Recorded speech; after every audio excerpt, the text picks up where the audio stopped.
Dalam kecelakaan beruntun di ruas tol Cipularang pada Minggu malam kemarin, mayoritas mengalami ringsek parah. Polisi hingga saat ini masih melakukan pemeriksaan. Sejumlah saksi termasuk sopir bus yang diduga menjadi pemicu kecelakaan beruntun. Dan pemirsa, seperti inilah deretan bangkai kendaraan yang terlibat dalam kecelakaan beruntun yang terjadi di ruas tol Cipularang kilometer 92 pada Minggu malam kemarin. 17 kendaraan yang terlibat merupakan kendaraan pribadi serta mengalami kerusakan cukup parah di bagian depan dan bagian samping. Ada juga di bagian belakang dan bahkan ringsek parah karena kencangnya benturan saat terjadi kecelakaan. Tidak hanya kendaraan pribadi, dalam insiden ini, kendaraan travel dan bus yang diduga menjadi pemicu juga mengalami kerusakan. Beruntung dalam peristiwa tersebut tidak menimbulkan korban jiwa. Kecelakaan di tol Cipularang kerap berulang dan hingga saat ini polisi masih melakukan pemeriksaan sejumlah saksi termasuk supir bus yang diduga menjadi penyebab kecelakaan tersebut.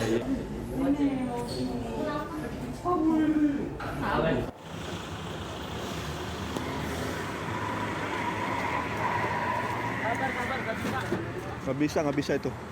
Allah.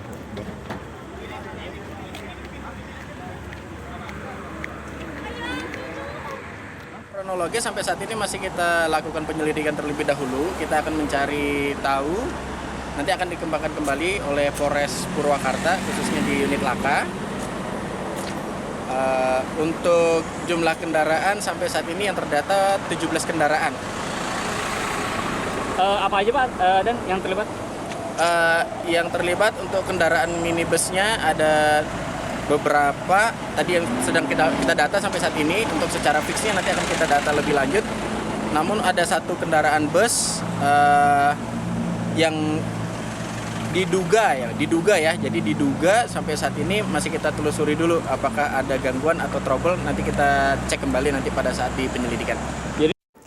Pemirsa, memang banyak sekali terjadi kecelakaan di jalur ini. Tol Cipularang arah Jakarta kilometer 90 sampai kilometer 100, kemudian sering orang-orang mengatakan, wah ini jalur ini merupakan horor, angker. Kenapa? Bagaimana kemudian juga kontur medan di sana dan apa yang harus dilakukan oleh kendaraan-kendaraan jika melewati jalan tersebut. Untuk bisa membahas mengenai hal ini, sudah hadir para narasumber. Ada satu yang menemani saya di studio dan juga akan memberikan pandangannya, yaitu Mas Kurnia Lesani Adnan, selaku Kepala Bidang Angkutan Penumpang DPP Organda. Assalamualaikum warahmatullahi wabarakatuh. Waalaikumsalam. Mas Hani. Waalaikumsalam warahmatullahi wabarakatuh. Baik, Mas Hani, sedih sekali kita melihat ada kembali kecelakaan terjadi. Memang saat ini tidak ada korban jiwa, tapi ada korban luka-luka. 4 orang kalau saya tidak salah. Bagaimana nanti terakhirnya kita akan dapatkan informasi.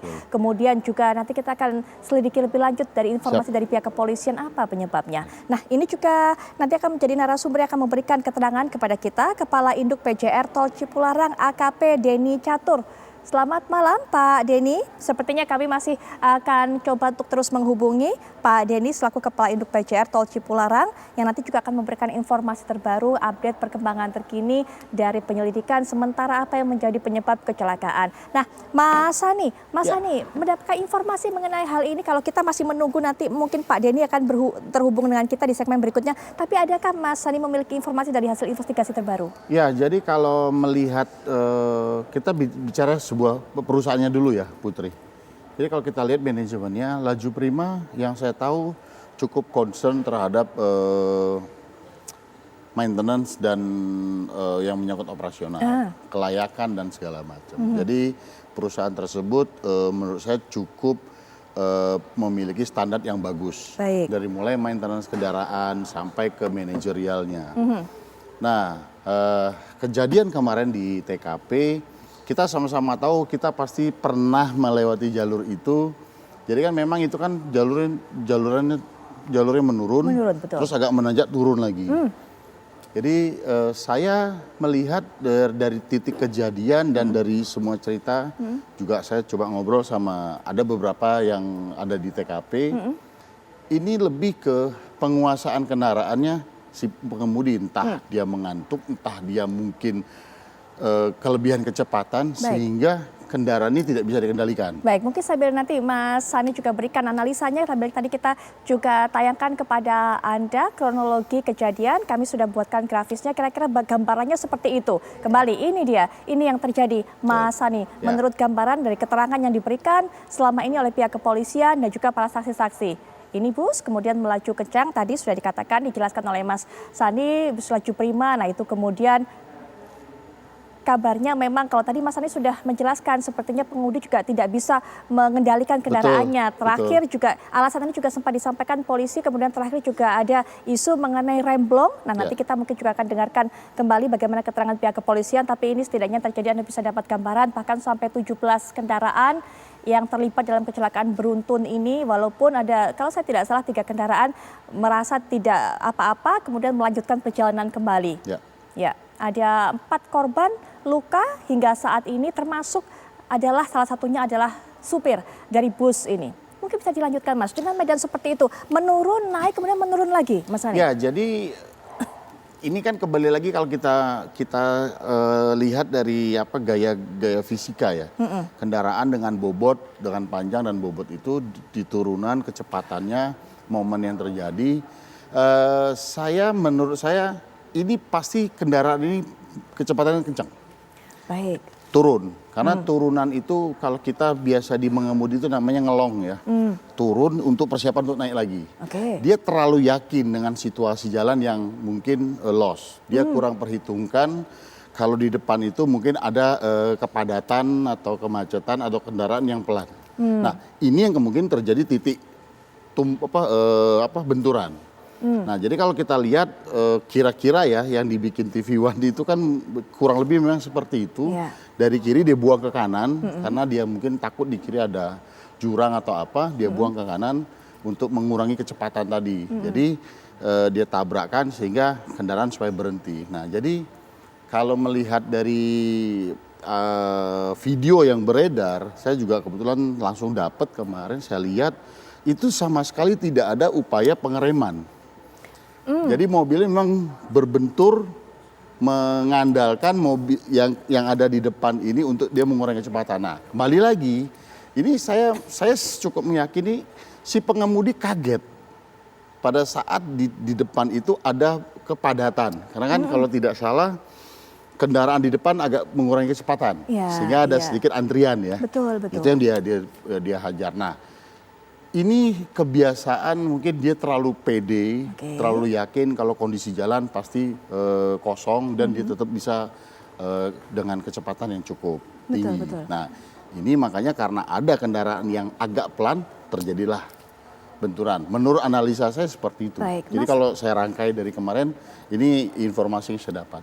Baik, Mas Sani mengatakan bahwa ini memang sangat berpengaruh atau bergantung dengan kemampuan pengemudi tersebut untuk bisa mengendalikan kendaraannya. Ya, nah, Mas Sani mungkin mendapatkan catatan sang pengemudi ini seperti apa, sudah berapa lama kemudian mengemudi dan sebagainya? Saya belum dapat informasi dalam karena manajemen Laju Prima sepertinya sedang sibuk sekali. Saya coba mencari informasi lebih dalam tapi belum dapat. Yang jelas saya dapat informasi pengemudi ini melarikan diri. Dan informasi dari saksi dari penumpang, saya juga dapat informasi penumpang dan kondektur kalau nggak salah ya. Pengemudi ini sempat lepaskan setir, jadi dia kaget. Ini kan makanya ini kita lihat. Mas ada hubungannya dengan pengalaman nggak Mas gitu itu Mas? Berarti Mas pengalaman membawa kendaraan seperti itu. Situasi psikologis Putri yang paling penting. Either dia pengalaman, tapi kalau psikologisnya sedang berantakan, ini terus dia tetap paksakan untuk berlari, ini masalah. Jadi kalau ya mungkin kalau bicara orang awam itu mood ya. Kalau mood lagi bagus, ya kan, situasi seperti apapun dia bisa kendalikan. Bisa konsentrasi juga. Bisa konsentrasi. Nah ini yang dia mungkin sedang, ya kita tidak tahu faktor apa, entah lelah, entah ngantuk, entah yang pasti kaget. Karena dia merasa yakin kendaraan itu bisa dia kendalikan kencang. Dan memang pengemudi ini kan biasanya melalui rute ini, Bandung, Merak. Betul. Kalau fatigue saya yakin tidak. Kenapa? Dari Bandung ke TKP baru berapa kilo. Kalau dia misalnya jenuh, ya mungkin di tol Jakarta-Tangerang. Kemungkinannya ada. Karena setelah berapa jam dengan macet-macet. Nah jadi Ya mungkin si pengemudi lah ya, keterangan si pengemudi dengan kejujuran dia kenapa bisa ini terjadi. Jadi kalau melihat dari situasi yang terjadi itu lebih karena saya boleh katakan ini lalai. Ya, Jadi iya. dia lost control sehingga dia tidak perhitungkan kalau terjadi faktor X sehingga dia tidak bisa kendalikan terjadilah benturan. Baik, dan pemirsa nanti kita akan lanjutkan kembali perbincangan ini, termasuk juga nanti mungkin Mas Andi bisa berikan pesan-pesan kepada masyarakat kalau memang melewati jalur tersebut apa yang seharusnya bisa dilakukan. Karena memang butuh keterampilan khusus juga untuk bisa mengendalikan kendaraan dalam menghadapi berbagai situasi di jalanan tersebut. Nah, kami akan bawa Anda untuk bisa berbincang-bincang kembali, tapi setelah jeda berikut ini.